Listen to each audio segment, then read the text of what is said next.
Então, vamos agora aqui para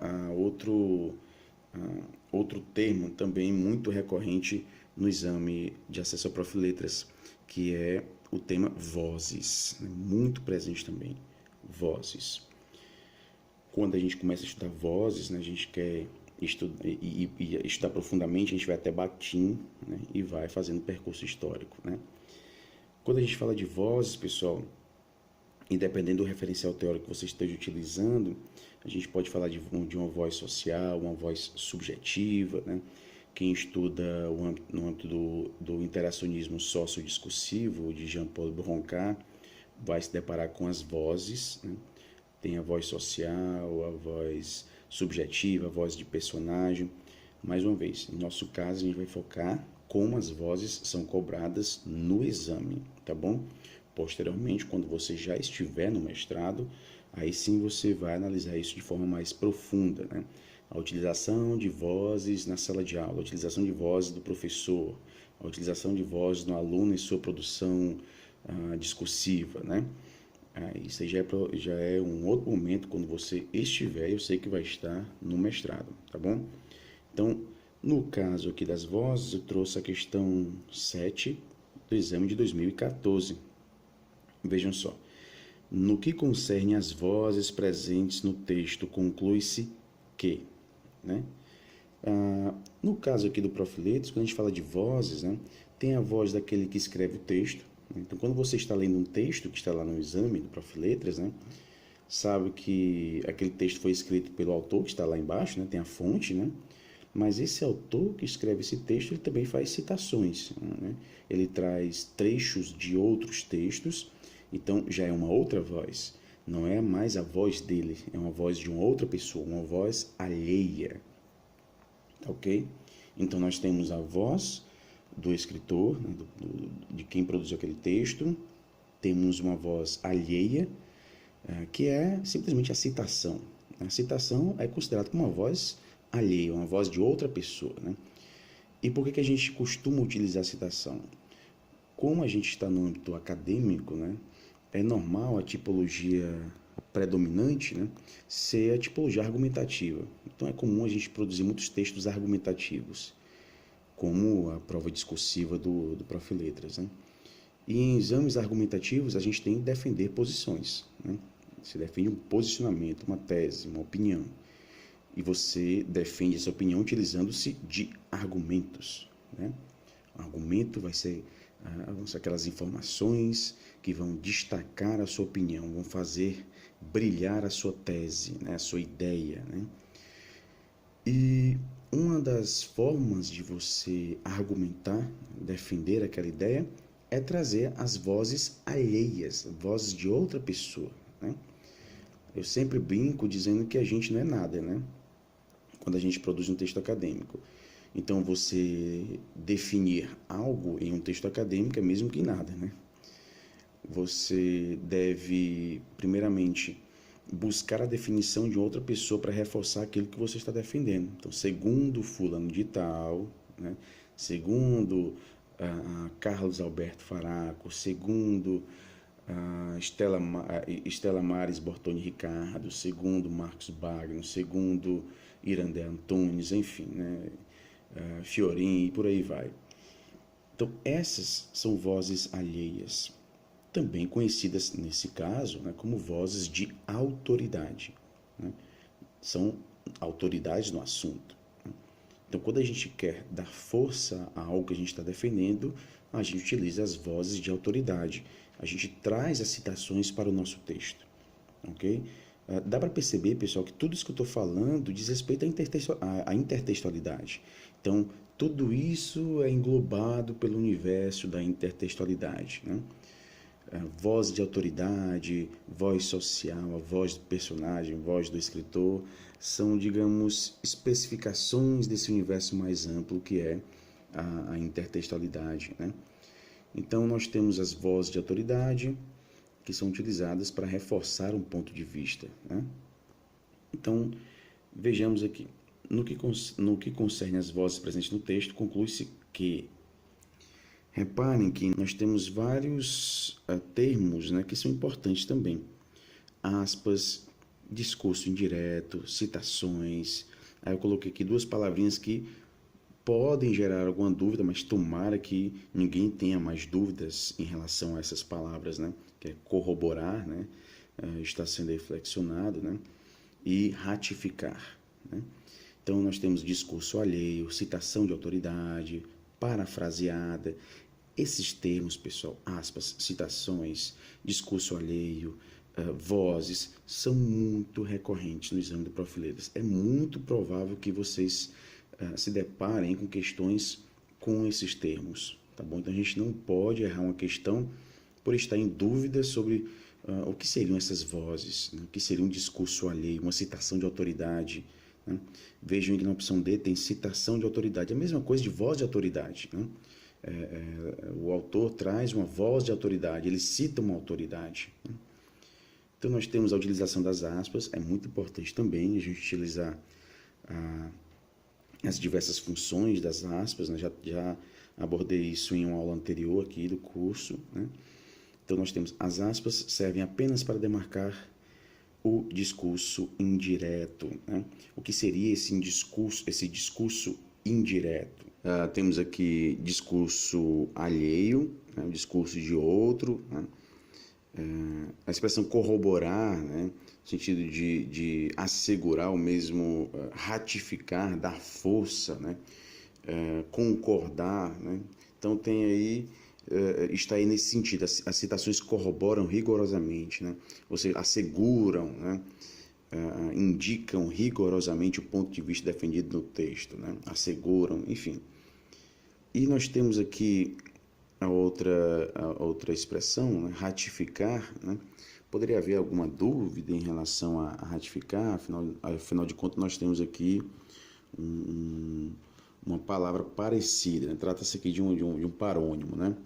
Então, voltando às opções, temos na opção A, enfatizar discursos, citações diretas, estrangeirismo, neologismo, gírias, citar algumas obras, né? Então, nós utilizamos as aspas, dentre as diversas utilizações, né? A gente encontra essas aí, né? Que vocês podem ver nesse quadro. No que diz respeito ao discurso alheio, nada mais é do que um discurso de outra pessoa, né? Geralmente a gente utiliza essa citação ou discurso alheio para defender um ponto de vista, ou mesmo combater um ponto de vista, né? A gente acaba citando outra pessoa, como no exemplo que vocês podem ver aí ao lado, né? A essa grande alteração, Lukács chama salto ontológico, né? Então vejam aqui que o autor desse texto está citando Lukács, né? Colocou até aí a fonte, 1978. A gente põe essa fonte quando nós nos deparamos com a referência. Então nesse texto aqui eu tirei apenas um excerto. Há no texto original, no artigo científico de onde eu tirei isso, né? Há lá uma parte de referências bibliográficas e naturalmente essa fonte 1978 vai ser utilizada para você chegar até a obra de Lukács, né? Que obra foi essa? Então nós temos aqui a citação de um discurso alheio, né? É uma citação, aqui a presença das aspas, né? É uma citação de autoridade, afinal de contas Lukács é uma autoridade no que diz respeito ao tema que está sendo abordado aí nesse excerto, né? E nós temos aqui também uma paráfrase, né? Ele cita Lukács, mas ele não reproduz tal qual o texto que foi encontrado na obra de Lukács, né? Ele parafraseou, ele está contando aqui com as suas palavras aquilo que ele viu em Lukács, tá bom? Então, a citação direta, a citação indireta, né, se relacionam aí com a paráfrase ou não. A citação indireta seria aqui a paráfrase, né? Você conta com suas próprias palavras. A citação direta é quando você traz o texto tal qual você encontrou lá, né? Você simplesmente faz a transcrição daquele texto, transcreve, né? Cita da mesma forma que encontrou lá. Às vezes, em alguns textos, a gente encontra alguns equívocos, né, alguns desvios de ortografia, e surge aquela dúvida, né? Será que eu faço a correção quando eu fizer a citação? Será que eu corrijo esse texto, né? Não, eu prefiro citar da mesma forma como encontrei, com esses equívocos, né? Aí você põe naquela expressão sic, né, entre parênteses, né, para você passar essa informação para o seu leitor, né, de que você transcreveu tal qual você encontrou e você sabe que aqueles erros que podem ser identificados, né, os desvios que podem ser identificados, você sabia desses desvios, né, mas mesmo assim preferiu escrever da forma como você encontrou, né? Porque às vezes quando a gente não põe esse SIC, né, o leitor, ou mesmo a banca, né, que vai avaliar o seu texto, pode considerar aquilo um equívoco seu, né? A pessoa que estava escrevendo esse texto, ela errou aqui, né? Ela esqueceu de escrever um R, enfim, né? Esqueceu aqui uma concordância, então ela errou quando fez essa citação. Aí quando você põe esse SIC, você está passando a mensagem de que aqueles desvios que podem ser encontrados, você sabia que esses desvios estavam presentes, mas você preferiu não fazer a correção e simplesmente transcrever da mesma forma como você encontrou, tá bom? Então nós temos aqui uma paráfrase, né? Ele traz o texto de Lucati, mas contando com as suas próprias palavras, né? Que é a citação de autoridade, a dúvida que poderia existir entre ratificar, né? Ratificar e retificar, né? É provável que vocês tenham trabalhado os parônimos, né, com os alunos aí do 7º, 8º ano, né, sinônimos, antônimos, os parônimos, né, ratificar, retificar, cavalheiro, cavaleiro, né. Nós temos as palavras parecidas, né, tráfico e tráfego, né. É comum a utilização de parônimos, né. Eu gostava de trabalhar os parônimos com os meus alunos do fundamental, né? Outra questãozinha que aborda o assunto vozes, né? A questão de número 1 do exame de 2014. Vejam aí, considerando o texto em sua totalidade, o seu objetivo prioritário é, né? Aí eu marquei aqui na opção A seguinte expressão, citações de autoridade, né? Explicar por meio de citações de autoridade. São as vozes, né? Então, quando você cita várias autoridades, você está trazendo vozes de autoridade, vozes de outras pessoas, ok? Então, caso você esteja em dúvida, né, citação de autoridade diz respeito às vozes, tá bom? As vozes alheias. E como autoridades que geralmente são citadas nos textos do Prof. Letras, né, eu trago aqui alguns, né? Temos o Carlos Alberto Faraco, temos a Maria Helena de Moura Neves, temos a Irandé Antunes, a Estela Maris Bortoni Ricardo, a Roxine Rojo, o próprio Bakhtin, aqui ele é citado, né? Na prova discursiva, nós acabamos de fazer a análise, né? Citado também Maurice Tardif, né? Ao falar dos saberes docentes, né? Aqueles que já trabalharam fazendo avaliação, corrigindo, né, as redações do Enem, já devem ter se deparado com muitas situações, muitos textos que traziam citações de autoridade, né? Muitas vezes essas citações eram como se fossem citações fossilizadas, né? O que seria estou inventando agora, né? O que seria uma citação fossilizada? Uma citação já pronta, né, já estática, que ela poderia ser trabalhada ou ser utilizada como uma espécie de coringa, né? Então, não importa qual tema for cobrado no Enem, né? Na redação do Enem, você pode utilizar aquela citação, aquela autoridade, né, para demonstrar, por exemplo, um repertório sociocultural diversificado, né? Aí eu busquei aqui algumas citações que são muito utilizadas, né? E inclusive em muitos cursinhos, né, voltados aí para a redação do Enem, em muitos cursinhos há tabelas de citações, né? Os candidatos, eles decoram citações, decoram lá os nomes das autoridades, e quando se trata de filósofos, por exemplo, né? Alguns nomes são até complicados, né? Então, cabendo, portanto, aí uma espécie de treino, né? Para você treinar o nome de um filósofo complicado, como, por exemplo, Friedrich Nietzsche, né? Então, nós temos aqui algumas citações que costumam ser utilizadas como vozes de autoridade em textos argumentativos, né? Essa primeira do Immanuel Kant, né? O ser humano é aquilo que a educação faz dele, muito presente em redações, principalmente redações de candidatos, né, ao Enem, né? Então, pode ser o tema que for, né? Essa citação pode ser considerada como uma citação coringa, né? Então, por exemplo, eu trago aqui o tema que esteve presente em 2013, efeitos da implantação da lei no Brasil, a lei seca, né? Aí vem a proposta de intervenção, né? Diante desse tema, lei seca, que proposta de intervenção a gente poderia ter, né? O governo investir em palestras, né? Investir em panfletos, né? Investir na educação, sobretudo. Afinal de contas, como diria Immanuel Kant, né? O ser humano é aquilo que a educação faz dele. Aí pronto, já trouxe uma voz de autoridade para reforçar aquilo que ele estava defendendo. Mas e se fosse outro tema, como em 2015, a persistência da violência contra a mulher no Brasil? Como resolver esse problema da violência, né? O governo deve investir em palestras, em panfletos, né? E, acima de tudo, em educação, né? Porque, afinal de contas, o ser humano é aquilo que a educação faz dele, né? Immanuel Kant, né? Então já citou aqui o seu pensador, já trouxe uma autoridade para o seu texto argumentativo. E no caso da publicidade infantil em questão no Brasil, que foi o tema de 2014, né? que abordava a questão das publicidades abusivas, né? Que manipulavam as crianças a adquirir determinados produtos, enfim, né? Algumas publicidades que eram propagandas, né? Que eram proibidas em diversos países, né?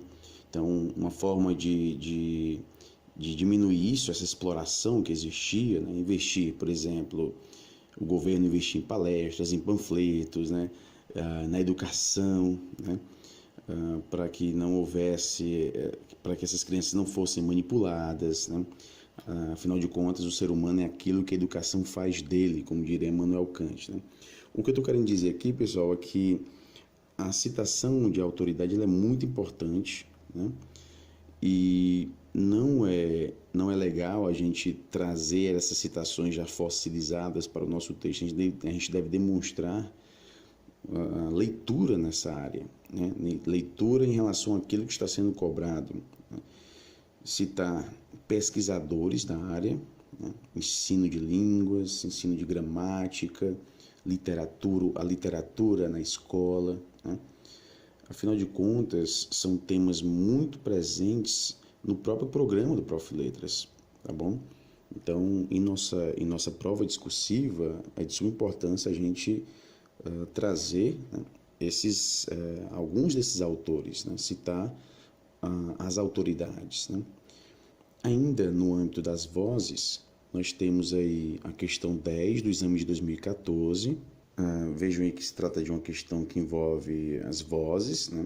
Temos aqui 3 trechos que foram retirados de um texto mais amplo, né? Leia as afirmativas a seguir sobre o uso das aspas nos trechos 1, 2 e 3, né? Então, os 3 trechos aí, nós temos a utilização das aspas e eu marquei aqui algumas expressões, né? Na primeira afirmativa, nós temos não adere ao que é dito. Então, vamos lá. As palavras ou expressões em destaque foram demarcadas pelas aspas, porque o enunciador, nos 3 casos, não adere ao que é dito. Ou seja, ele está preservando a sua própria face, né? Ele não assume a responsabilidade por aquilo que está sendo dito, né? Na afirmativa 2, o enunciador utiliza as aspas na palavra inutilidade, a fim de transferir ao co-enunciador a responsabilidade de inferir que o substantivo utilizado para designar as artes e a literatura é inadequado. Ou seja, aqui, né, ele também não assume a responsabilidade pelo que está dizendo, né?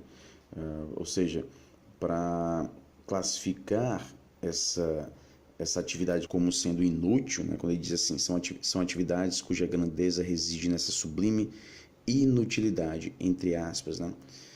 ele não está assumindo isso. Não é como se não fosse ele que estivesse dizendo que isso é inútil. Okay? Então, não está assumindo isso. Ele está passando essa responsabilidade ao co-enunciador, utilizando-se aí das aspas. Na terceira afirmativa, nós temos no trecho 1, o enunciador exime-se de qualquer responsabilidade pelas informações dadas, além de se distanciar do que é dito por discordar do ponto de vista do enunciador citado.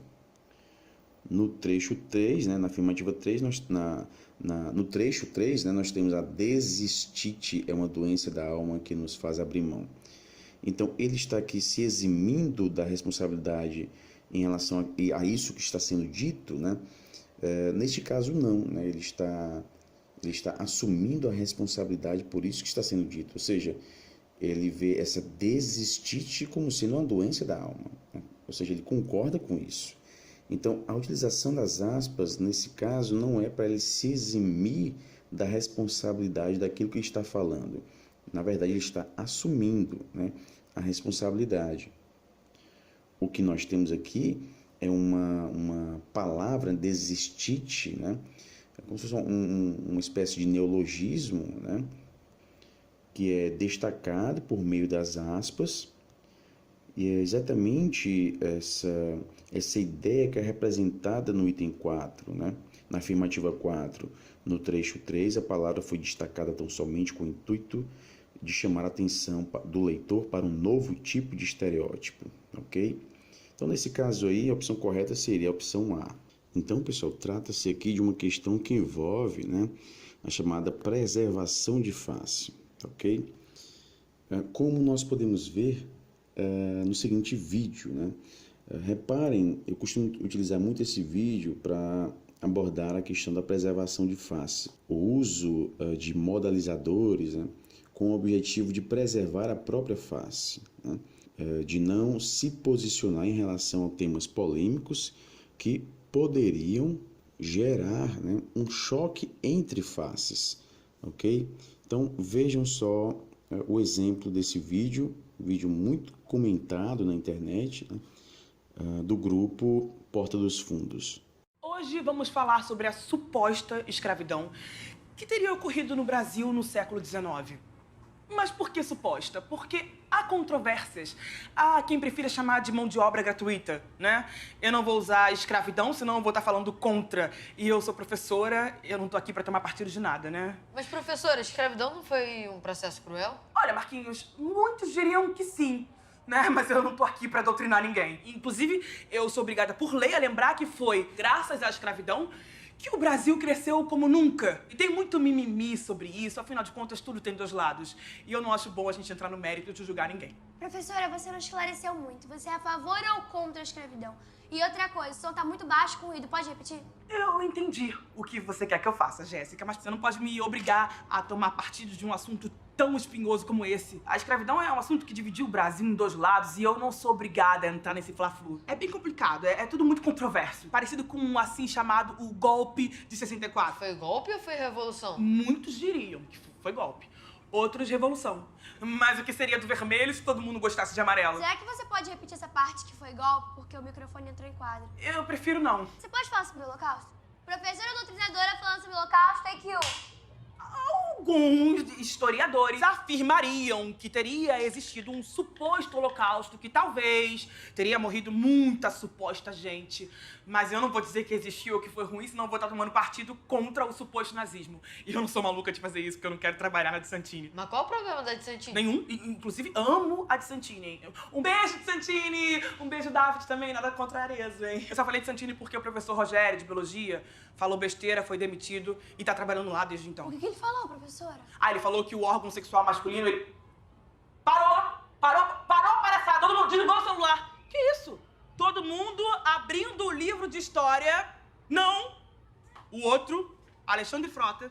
Então, pessoal, vocês devem ter percebido, né, as diversas estratégias da professora para preservar a sua face, né? Sempre buscando estar ali no meio, né, dessa divergência, mas no meio no sentido de não deixar claro, né, clara a sua posição, né? Até por uma questão mesmo de sobrevivência na própria profissão, né? Pelo menos o contexto desse texto, né? O contexto criado nesse texto nos passa essa mensagem de que, na verdade, ela está querendo preservar, né, o seu próprio emprego, né? O seu emprego, utilizando-se de diversos modalizadores. Indo agora para a questão de número 12 do exame de 2013, né? Então, veja, nós temos aqui dois excertos, né? O A e o B. Eu marquei algumas expressões das afirmativas, né? Vejam aí, na afirmativa 1, em ambos há a presença do discurso alheio. Na afirmativa 2, no B, o uso das aspas é indicativo de citação direta do discurso do outro. Na afirmativa 3, no A, a transcrição textual de parte da obra de autores consultados. E na 4, em ambos, há a presença de citação direta e indireta. Então, já tendo conhecimento dessas expressões e sabendo o que elas significam, ficaria muito fácil de responder essa 12ª questão, né? Discurso alheio, a gente já sabe o que é, né? E a gente percebe que em ambos há de fato discurso alheio, né? Há citações nas duas afirmações, né? Então está correta, né? Nos dois excertos há citações, então está correto, de fato, a presença do discurso alheio nos dois excertos, mas é muito fácil de a gente identificar isso, né? Inclusive, há até mesmo aqui a fonte, né? A pessoa traz até a fonte, a referência, né? Na primeira Kleiman e Barton e na segunda Batin, né? Então, ficaria muito fácil a gente identificar que a afirmativa de número 1 está verdadeira. Na afirmativa B, no B, o uso das aspas é indicativo de citação direta do discurso alheio. Então, vendo aqui no excerto B, nós temos modo mais puro e sensível de realidade social, né? É uma citação, agora a dúvida poderia estar entre citação direta ou citação indireta, né? A citação direta é quando a gente tem a transcrição do texto, né, tal qual está lá. E um bom exemplo, uma boa informação que a gente pode buscar para identificar se é direto ou não é justamente a identificação do número da página. Vejo aí na referência, né, Batin, 1997, página 36. Né? É uma característica da citação direta ter a informação até mesmo do número da página, porque se você transcreve tal qual você viu, né, o que pode acontecer? Pode acontecer de uma edição para outra, então a gente está aqui com a edição de 1997, né? Mas pode acontecer de, no mesmo ano, 1997, sair uma outra edição, né? E esse texto que está na página 36 ir para a página 37. Isso pode acontecer, né? Por isso que é muito importante ter na referência o ano, né? E a página, quando se trata de uma transcrição textual, né? Quando se trata de uma paráfrase, né, ou uma citação indireta, o número da página não é necessário, não precisa a gente colocar o número da página, porque a gente está contando com as nossas próprias palavras, ok?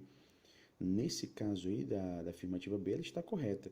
Trata-se de uma citação direta do discurso do outro, né, de um discurso alheio. Vejam aí que na afirmativa 1 e na afirmativa 2 são utilizadas expressões diferentes, né? Discurso alheio e na afirmativa 2, discurso do outro, que é a mesma coisa, né? Então, sei lá, poderia haver alguma dúvida, né? Será que discurso alheio é a mesma coisa do discurso do outro, né? Naturalmente sim, né? Nesse caso a gente vê que se trata aí da mesma coisa, discurso alheio e discurso do outro. Então a afirmativa 2 está verdadeira, né? Vejam na A. No A, a transcrição textual de parte da obra de autores consultados. Vejam aqui, pessoal, transcrição textual, mesma coisa de citação direta. Então, vejo aqui essa mudança de termos, né, que pode gerar alguma confusão, né? Então, há a transcrição textual, há a citação direta, a mesma coisa, né? E no caso do excerto A gente não tem a citação direta, a gente tem uma paráfrase, né? Tanto é, pessoal, que não foi necessário aí pôr o número da página. Estão vendo aí, né? No excerto A não tem o número da página, até porque pode ser digamos, uma síntese, né, que a pessoa fez ao ler, né, estas obras. Ela sintetizou essas obras no que consta aí no excerto A. Por isso que não há como você trazer o número da página, né? Ela traz aqui os autores, né? Então, no caso do excerto A, nós não temos uma transcrição textual, não temos uma citação direta, temos uma citação indireta, ok? Temos uma paráfrase, uma citação indireta. Então, a afirmativa 3 está falsa. Na afirmativa 4, em ambos há a presença de citação direta e indireta, está falsa. Ok, pessoal? No excerto A, nós não temos a citação direta, temos apenas a citação indireta. No excerto B, nós poderíamos até identificar a citação indireta, né? Veja que começa assim: se tomarmos a palavra do ponto de vista bakhtiniano, ou seja, como signo ideológico por natureza, essa expressão como signo ideológico por natureza, né, é algo que Bakhtin traz e o autor deixa claro isso. Então, ele parafraseou, né, o texto de Bakhtin ao trazer aí signo ideológico por natureza. Mas, no mesmo parágrafo, ele traz uma citação direta, né, o modo mais puro e sensível de realidade social. Então, ele primeiro começa com uma paráfrase e depois, para deixar isso mais claro, né, ou mesmo para deixar isso deixar mais evidente de onde ele tirou isso, né, trazer aí o texto original, né, ele faz a citação direta, né, ou a transcrição textual, né, e põe aí até a página 36. Então, já tendo conhecimento dessas expressões, discurso alheio, citação direta, citação indireta, transcrição textual, a mesma coisa de citação direta, né?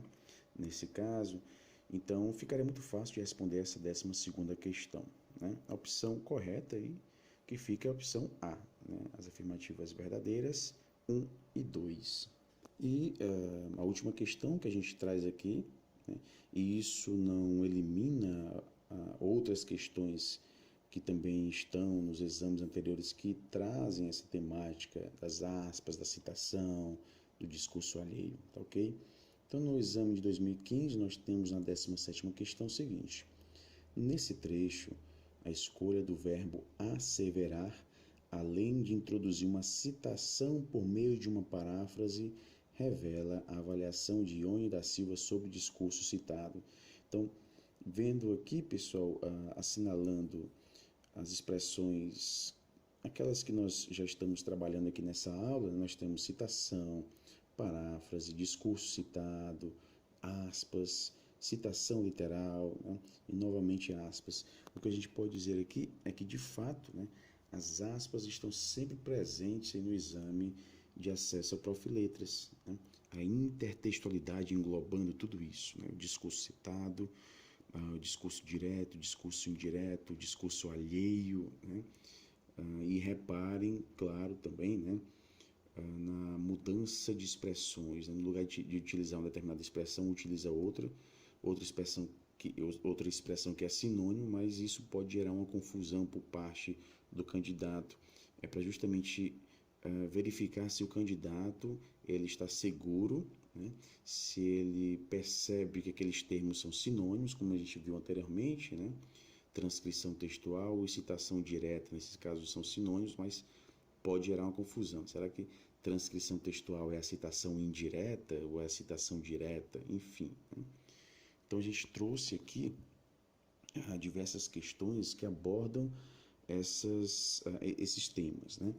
Todos eles aí a gente percebe que estão envolvidos nesse campo maior, né? Que é justamente o da intertextualidade, ok? Então, pessoal, no mais é isso, né? Espero que vocês tenham compreendido a temática que foi abordada nessa aula. Bons estudos a todos e até a próxima.